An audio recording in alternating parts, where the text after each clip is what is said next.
In 1927, poachers in the Caucasus shot the last wild bison in the world. The species had disappeared from the wild entirely. The largest land mammal in Europe now existed only behind the fences of zoos. Just 54 animals remained in captivity, all descended from only 12 ancestors. But back in 1923, one Polish zoologist had proposed a plan that seemed almost hopeless. Then something changed. Decades later, the gates would finally open, and bison would once again walk the wild forests of Europe. And their return would force scientists to reconsider everything they thought they knew about how a forest works. June 2nd, 1923. The First International Congress for the Protection of Nature, Paris. Among hundreds of delegates, a 68-year-old Polish zoologist and ornithologist named Jan Stoltzman rose to speak. He knew more about bison than anyone alive. His entire life, from field expeditions in Peru and Ecuador to directing the Warsaw Zoological Museum, had been spent gathering data, classifying, and documenting. Now he stood before an audience speaking about an animal he had never seen in the wild. Stoltzman said that individual protests accomplished nothing. He had spent years writing articles, appeals, letters, and he had watched them change nothing. Then he looked to America.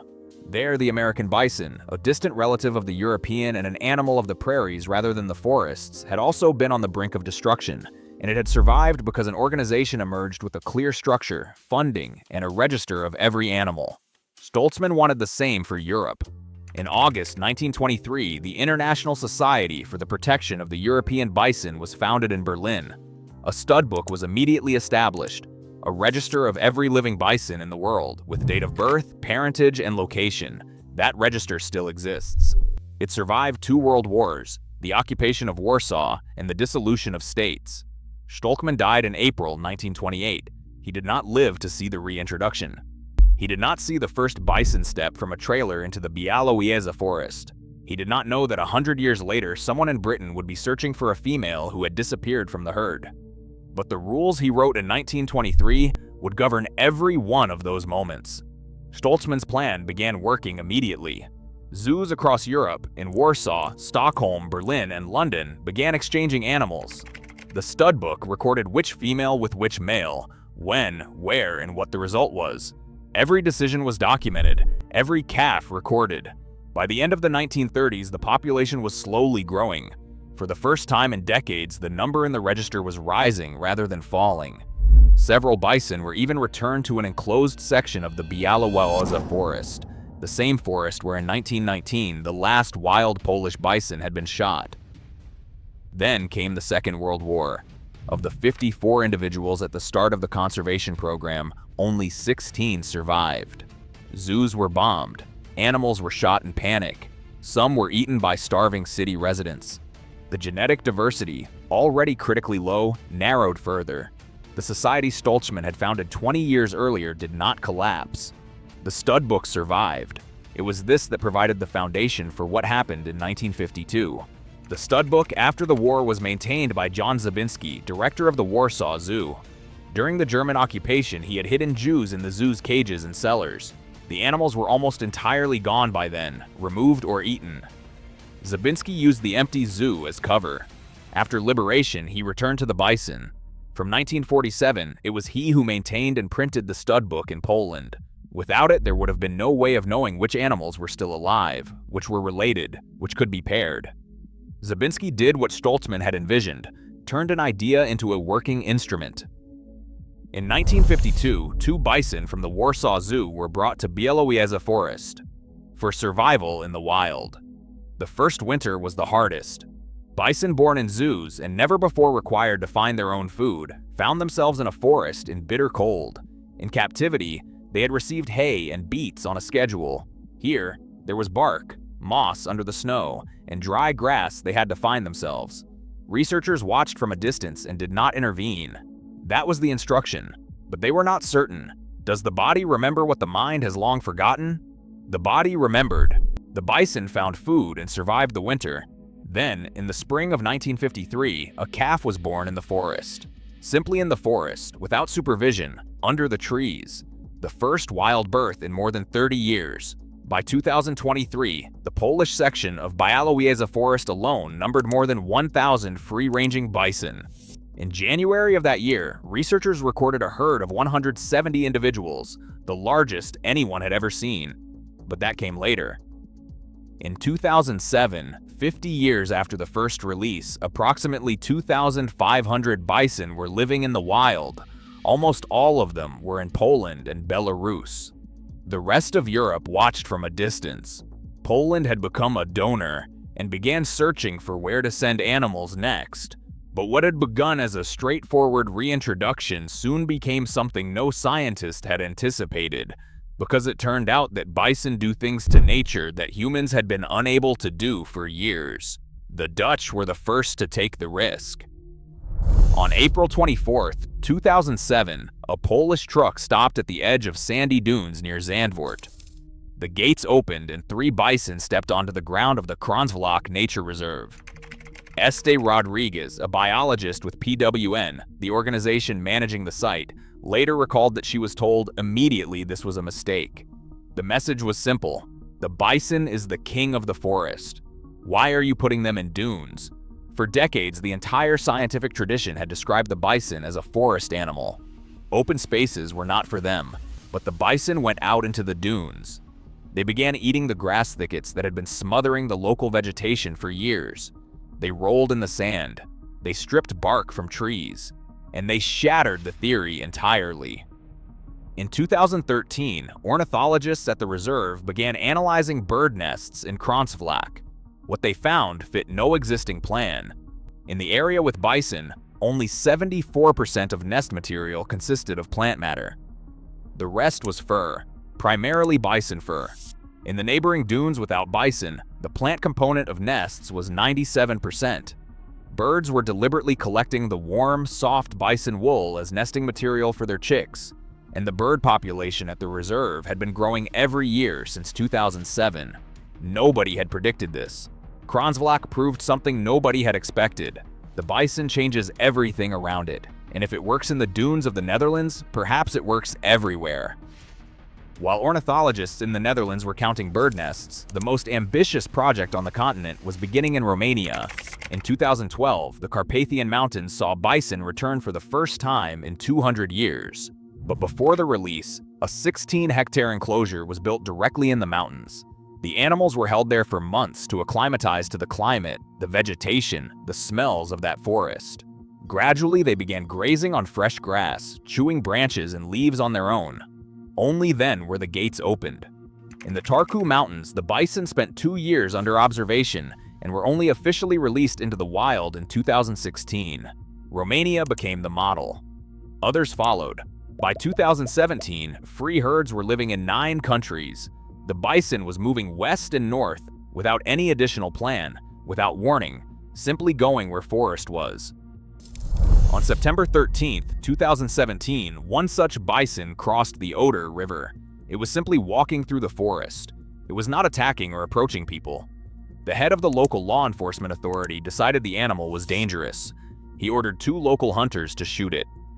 The following morning, the bison was dead. The first wild bison in Germany in 250 years had lived there less than 2 days. WWF Representative Chris Heinrich stated publicly, "Issuing a permit to shoot a strictly protected animal without clear threat, that is a criminal act." After more than 250 years of absence, a wild bison appeared again in Germany, and all the authorities managed was to shoot it. WWF filed a criminal complaint against the authorities' head and the hunters. A subsequent independent legal analysis commissioned by the Green Party in Brandenburg confirmed that the shooting was unlawful. The Brandenburg Ministry of Justice entered the animal into the register of illegally killed protected species. Criminal proceedings were closed without a verdict. But this tragedy had a continuation nobody expected. The public outcry after Liebes forced German authorities to reconsider their approach. Brandenburg Province, where the incident occurred, has sufficient forest for free-ranging bison, and the question of reintroduction became political. Meanwhile, in the west of the country, the herd in the Rothaargebirge was growing. It was from there that in December 2022 a male would arrive in Bleenwood in Britain. The bison shot in Liebes left no offspring. But Germany became part of the story, just differently than had been planned. While debate between farmers and conservationists continued in Germany, in the Netherlands there was already a person watching everything carefully and taking notes. Tom Gibbs spent 2 weeks in Kronzvlak. He trained under Dutch rangers, the only people in Western Europe with experience working with free-ranging bison. He studied tracks, behavior, body language. 50 meters, the golden distance. Do not go closer. He returned with a notebook full of observations and an understanding of one thing. He knew almost nothing. Nobody in Britain knew. There was nobody else to consult because there had been no bison here for 6,000 years. In July that year, a job was advertised, bison rangers for Blean Wood in Kent. More than 1,200 applications arrived. Gibbs and Donovan Wright got the positions. Donovan had previously been a safari ranger in South Africa. Even he had to start from zero, because where else does one learn to work with bison in Britain when none have been here for 6,000 years? On July 18, 2022, 3 females stepped from a trailer into Blean Wood, 1 matriarch from Scotland, 2 young ones from Ireland. Bison were in Britain for the first time since mammoths and saber-toothed cats still walked the island. Twice they crossed through the electric fence. Tom and Donovan watched and tried not to intervene. The bison were to find their own space. The male was to arrive later. First, the females only. Let them settle into the forest without unnecessary stress. After a few weeks, something unanticipated began. Young female number 2 started moving away from the herd, at first briefly, then for a few hours. Then she disappeared. Tom went looking. You start thinking about the worst, he would later say. He found her in a quiet corner of the forest. She appeared calm. He walked around a tree and saw a small head peering out from behind the mother's flank. On September 9, 2022, the first wild bison calf was born in Britain in 6,000 years. I could not believe my eyes, said Tom. He stood there for 2 hours, just watching. The explanation came later. The mother had left the trailer already pregnant from Ireland. Bison conceal pregnancy. It is an evolutionary mechanism against predators. No external sign. Nobody had suspected. The public announcement was delayed by several weeks. Britain was in mourning following the death of Queen Elizabeth II. The official statement was released on October 21, 2022. In December 2022, the male finally arrived from Germany, the one they had been waiting for from the beginning. And in 2023, another calf was born, this time by him. September 2022. In that same week, when Tom Gibbs stood for 2 hours in Blean Wood watching a small head peer out from behind its mother's flank, in 2,500 kilometers away from Kent, Victoria Polska was waiting for permission. Permission to enter a domined zone in Zylizhnayansky National Nature Park. On February 24, 2022, Russia invaded Ukraine. During the first weeks, Russian forces moved through the north of Kyiv Oblast, directly through Zylizhnayansky Park, a nature reserve of 14,800 hectares where bison had lived since 1967, brought from Białowieża forest. The very same bison were descendants of animals that had survived in zoos after 1927. Descendants of 12 ancestors. The park found itself in a combat zone. Artillery, mines, low-flying aircraft, military vehicles on forest roads. For bison, animals sensitive to noise and stress, this was not simply danger, it was panic with no exit. The fencing was damaged. Some animals scattered. Where unknown. After deoccupation, Victoria Polska finally received permission to enter. She came searching for bison. Sadly, only remains were found. We had very much hoped we would find them alive, she said afterward. Together with her colleagues, they found the remains of 3 bison. The overall count showed that of 21 animals, 14 remained. Not one male remained. All 4 adult males had disappeared. A herd without a male is condemned. Because of this, WWF launched a fundraising campaign. 10,000 euros and 1 year of coordination work to transport 2 males from the Vinnytsia region, 300 kilometers around Kyiv through the combat zone. Rail routes were insufficient. Roads were dangerous. A bison cannot make its own way. The reintroduction continues, but now not only against forgetting and indifference, but against minds as well. The consequences proved broader than any plan had anticipated. A single bison strips bark from dozens of trees every day, and that is dead wood for beetles, woodpecker nests, fungi. Dust baths trample clearings where lizards and rare butterflies take up residence. Bison fur ends up in bird nests. Vegetation opens up. The forest breathes differently. In 2022, Blean Wood recorded 320 pearl-bordered fritillary butterflies, one of the rarest species in Britain. For years, officials had tried to clear the forest of conifers by hand. Within a few years, the canopy would close again. The bison accomplished what saws and tractors had failed to do, and all of this comes from an animal that in 1927 existed only in zoos. 54 individuals, 12 ancestors. By 2025, there were more than 8,500 individuals, of whom approximately 6,200 live in the wild. In Poland, there are more than 1,000 in Białowieża forest. In Romania, there are more than 200 in the Tarku Mountains. In Bulgaria, for the first time since the Middle Ages, bison returned in 2019. In Britain, Spain, France, Denmark, and Germany, the bison is returning wherever there is forest. But all 8,500 bison in Europe descend from 12 ancestors. This is the genetic reality recorded in the stud book. A narrow gene pool means that when a new disease appears, there is no backup. Blue tongue, transmitted from cattle through midges, has already killed several reintroduced bison in Romania. Most populations are isolated, with fields, motorways, and cities between them.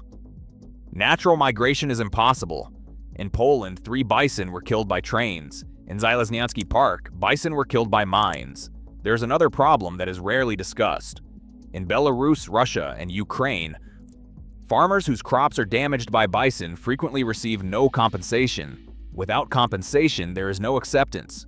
Without acceptance, poaching does not stop. In 2010 alone, farmers in Poland received more than 90,000 euros in compensation for bison damage, and that figure grows every year. But at least there, they pay. Tom Gibbs still works in Blean-Wood. The calf he found in September 2022 is now grown. Its light brown coat has darkened and thickened like that of an adult bison. It bathes in dust, strips bark, makes trails, doing exactly what it came here to do. In Białowieża Forest in January 2023, researchers recorded a herd of 170 bison, the largest in all of documented observational history. Poland sends animals to other countries every year. In Romania, the Tarku mountain population has crossed 200 individuals. In Bulgaria, bison have returned to the Rhodope Mountains for the first time since the Middle Ages. In the Netherlands, Kronsvlak has become a model, and new projects are being built on the pattern of this one. The IUCN in 2023 moved the species from vulnerable to near threatened. That is movement in the right direction for the first time in 100 years. The next step is connecting the isolated populations to one another.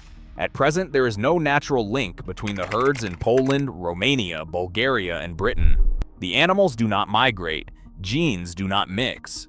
If this does not change, within generations, the populations will begin to weaken, even if their numbers reach 10,000. Scientists are already mapping corridors, strips of forest and pasture through which bison could move between countries. In the meantime, in Blean-Wood there is a calf that runs through the rain and does not know it is the first wild bison born in Britain in 6,000 years. It is simply living,